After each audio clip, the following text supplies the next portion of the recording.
आज़ाद हूँ। बच्चे कौन पालेगा? आजाद को बस अपने कपड़ों से आजादी। और कितनी आजादी चाहिए? आपको मजहब से चाहिए। आजादी ने बर्बाद कर दिया है हमें। ओ भाई ये इसकी बात हो रही है, आज़ाद है ना हम, इसकी बात।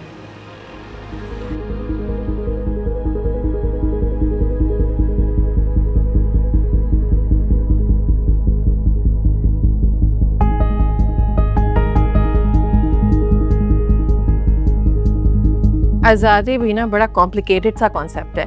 ये बिल्कुल वैसा ही है जैसे एक साइड का मुजाहिद दूसरी साइड का दहशतगर्द होता है।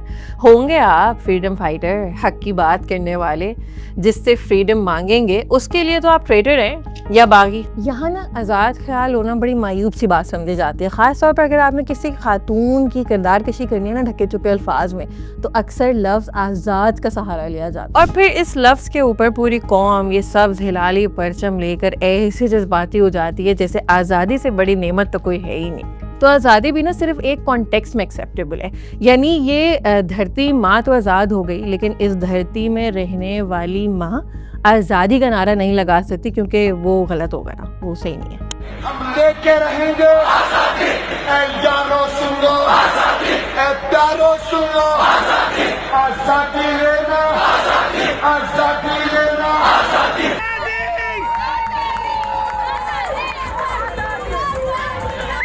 सेम नारा है, लेकिन देखें जब मर्दों की आवाज़ में सुना तो रोंगटे खड़े हो गए, और यही नारा जब औरतों ने लगाया तो फसाद खड़े हो गए। मजे की बात यह है कि जब मुसलमानों ने आज़ादी का नारा लगाया था ना, तब भी फसाद खड़े हो गए थे। क्या ज़रूरत है भाई आज़ादी की? हम यहाँ पर इंफ्रास्ट्रक्चर ला रहे हैं, हम रेलवे लाइंस बिछा रहे हैं, हम इतना कुछ कर रहे हैं, आपको सिविलाइज बना रहे हैं, हमसे क्यों आज़ादी चाहिए आपको? इसके अलावा ना आपके पास अकल है, ना आपके पास रिसोर्सेज हैं, ना आप दुनिया के ऑर्डर का हिस्सा हैं, तो हम तो मैप पर ला रहे हैं और हमसे आज़ादी चाहिए आपको? ये जो हम लो वैल्यू नौकरों वाला काम आपसे कराते हैं, तो ये काम करने में आपको शर्म आती है? अपने ही घर में गुलामी वाली जिंदगी गुजारने में शर्म आती है आपको? कॉलोनिस्ट बहुत बुरे थे, लेकिन कम से कम उन्होंने ये नहीं कहा कि असल में आपको छोटे कपड़े पहनने हैं इसलिए आज़ादी मांग रहे हैं। कम से कम इतने अवेयर ज़रूर थे कि हमारा राज है और अब हमारे गुलाम मजीद हमारी गुलामी नहीं करना चाहते, and that was a problem for them. हम आज बहुत प्राइड लेते हैं कि हमने इतनी जानों की कुर्बानी दी है इस आज़ादी को हासिल करने के लिए, लेकिन ये रियलाइज़ नहीं करते कि आखिर ऐसा क्या गलत मुतालबा कर लिया था कि जान से जाना पड़ा। ऐसा क्या मांग लिया था? अपना हक ही तो मांगा था। जब मुसलमानों ने आज़ादी का नारा लगाया तो बहुत तरीक़ों से उनको खामोश कराने की कोशिश की गई, बहुत जुल्म हुआ, बहुत खून बहा, rights broke down, safety threats, और आज़ादी की तहरीक को 1940 में प्रिपोस्टरस कह के डिसमिस किया गया। ये बगावत है and it's not even well thought out. ये बड़ा डेंजरस काम है, यानी हम डेंजरस कर देंगे। ब्रिटिश ये कह रहे थे कि आपको पता ही नहीं है कि आप क्या चाहते हैं, ये मुस्लिम लीग आपको पट्टियां पढ़ा रहे हैं और इनकी बातों में आके आप अपना घर खराब कर रहे हैं। बस जुनून ही इतना था कि घर खराब कर लिया और हमें आज़ादी मिल गई। आज़ादी मिलने और आज़ादी लेने में बड़ा फ़र्क होता है। अक्सर parents will, who am I kidding, mothers will relate to this, कि अगर कैंडीज़ या जेलीज़ का एक पूरा पैकेट घर में आ गया है और आप नहीं चाहते कि आपका 2 या 3 साल का बच्चा वो देख ले और फिर पूरा पैकेट खाने की ज़िद करना शुरू हो जाए, because it's not good for them, right? So आप क्या करते हैं? एक कैंडी बच्चे को दे देते हैं और बाकी छुपा के किसी कैबिनेट में रख देते हैं। बच्चे को कैंडी मिल गई, वो भी एक अथॉरिटी फिगर से, तो अब उसको और क्या चाहिए? उसकी कॉग्निशन का स्कोप ही इतना लिमिटेड है कि उसको कभी ये ख्याल ही नहीं आ सकता कि भाई पूरा पैकेट पड़ा हुआ है कैंडीज़ का, कहीं छुपा के रखा गया है, और उसको ये भी नहीं समझ में आ सकता कि भाई बहुत सारी कैंडीज़ एग्जिस्ट करती हैं इस दुनिया में। वो एक कैंडी उसके लिए सब कुछ है, और अगर उस कैंडी को छीनने के लिए उसी की उम्र का या उसी के साइज का कोई और बच्चा आया और उससे वो कैंडी छीनने लगा तो वो अपनी जान पर खेल जाएगा, लेकिन उसको वो कैंडी नहीं देगा। दोनों बच्चे आपस में लड़ पड़ेंगे क्योंकि दोनों को ये नहीं मालूम कि और कैंडीज भी पड़ी हुई हैं। और अगर कोई बच्चा कभी ये गैस कर लेना कि कुछ छुपाया जा रहा है और कुछ है वहाँ कैबिनेट में, तो क्या कहा जाता है उसको? बहुत चालाक है, बड़ी तेज़ है, बड़ी सियानी है, इससे ज़रा बच के छुपाना चीज़ें, इसको सब पता चल जाता है। आज़ाद हुआ कौन?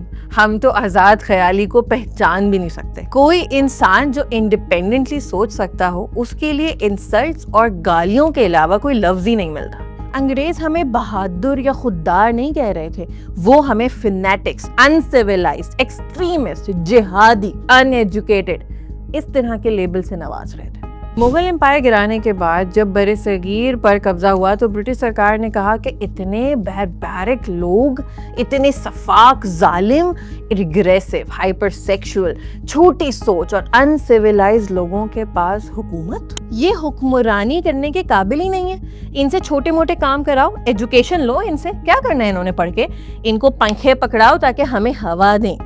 हम फर्स्ट वर्ल्ड एम्पायर, अमीर, गोरे, पढ़े लिखे, हम रॉयल्स, हम करेंगे ना हुक्मरानी इनके मजहब पर, इनकी सोच पर, इनके घरों में और इनके जिस्मों पर। और अगर इन्होंने आगे से चूं भी किया ना तो हम इनको बेहया, बागी कह देंगे, बागी कह देंगे। इसीलिए मैं कहती हूँ कि हमें आज़ादी मिली है।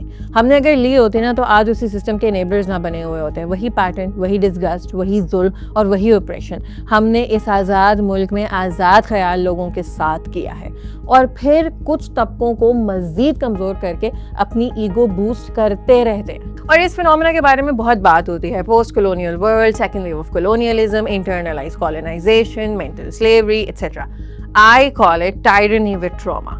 And I find it way worse than colonialism because it's personal and vindictive. ये national interest में या किसी greater good के लिए नहीं की जाती, ये जुल्म सिर्फ बदला लेने के लिए किया जाता है। जो उसके साथ हुआ अब वो रिपीट करेगा क्योंकि एक कैदी के लिए आज़ादी की डेफिनेशन वो बंदा सेट करता है जिसने उसको कैद किया। Don't get me wrong, I am anti-colonial and I am not a fan of colonialism. मेरा पॉइंट सिंपल सा है, मतलब कॉलोनिस्ट लाख बुरे होंगे भाई, लेकिन कोई मकसद तो था उनका, मतलब पर्सनल या नेशनल इंटरेस्ट में कर रहे थे वो जो भी कर रहे थे। पूरी दुनिया में एम्पायर्स बना के वो अपना नुकसान तो नहीं कर रहे थे ना, और ना ही वो किसी से बदला ले रहे थे।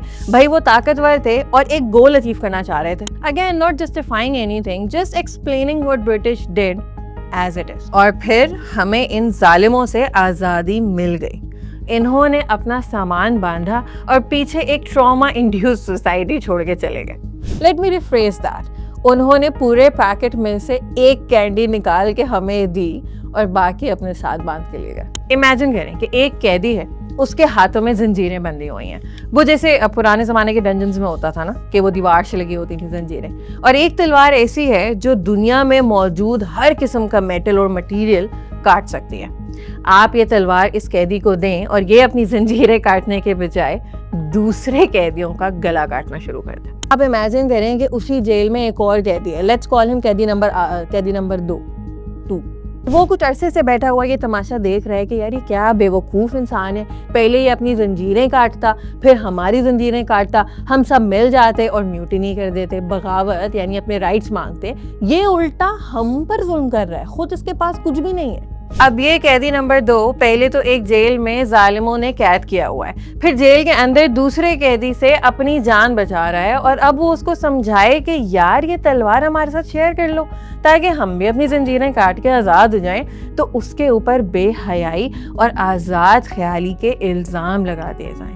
कैदी नंबर 2 कुछ भी कर ले, वो उसको ये बात नहीं समझा सकता कि भाई ये तलवार तो तुम्हें मिल गई है लेकिन तुम अभी भी कैद में हो, और फिर वो बेवकूफ़ कहे कि मेरे बगैर तो तुम वैसे भी कुछ नहीं कर सकती, तलवार जो मेरे पास है, तो अगर मेरी गुलामी करोगी तो तुम्हें भी आज़ादी मिल जाएगी, वरना करो शोर, कौन सुनेगा तुम्हारी। मुझे ना एक जगह का बन कबाब बहुत पसंद है, गुलशन में एक जगह है, लेकिन वहाँ पर जाने के लिए या तो मुझे अपने भाई के साथ जाना पड़ता है या अपने हस्बैंड के साथ जाना पड़ता है, क्योंकि वहाँ पर वो तलवार वाले कैदियों का ना थोड़ा राज रहता है। तो मेरे जैसे कैदी नंबर 2 अलग से नुमाया होना शुरू हो जाते हैं, which can be really unsafe. बन कबाब खाने के लिए भी बॉडीगार्ड चाहिए, तो आज़ाद हुआ कौन?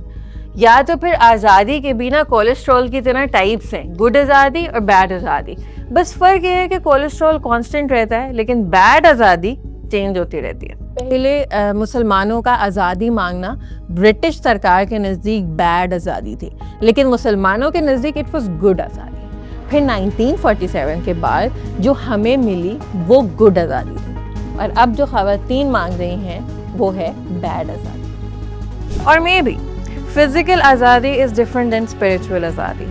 तलवार के साथ दूसरे कैदियों को डराने वाला कैदी बज़ाहिर तो आज़ाद नज़र आता है, लेकिन वो किसकी ग़ुलामी कर रहा है ये तो वो खुद भी नहीं जानता। और कैदी नंबर 2 जंजीरों में बंधा, लेयर्स ऑफ ऑपरेशन में धंसा हुआ आज़ादी की बात करता है। ये बज़ाहिर कैद है, लेकिन इसको अपना आप नहीं, जेल के बाहर फिरने वाले लोग कैदी लगते हैं। सवाल सिंपल सा है, आज़ाद कौन है? आज़ादी के लफ्ज़ से डरने वाला या जश्न आज़ादी पर सवाल उठाने वाला?